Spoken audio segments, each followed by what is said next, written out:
A day in a life sa usa ka tapulan nga nagmasters. Pita kaayo ang campus kay nag-ulana man kagabi. Napay elevator guba.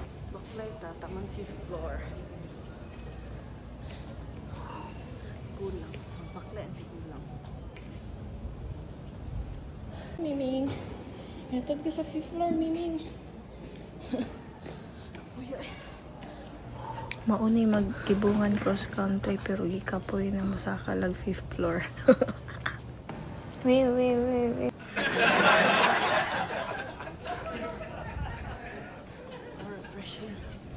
Wow. Mag-fit check sakta. Okay, wag pa may tao.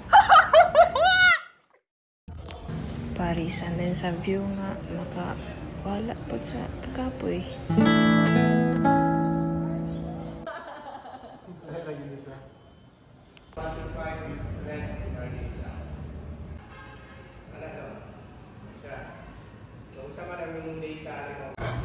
Sis, nisulod ko klase wala notebook.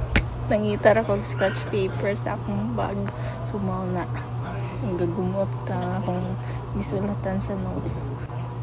Kanya gisugo din ko sa akong classmate nga picturean ko na ako.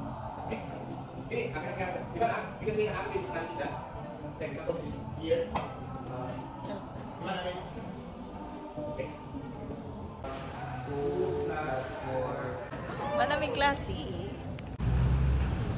Paulin ako.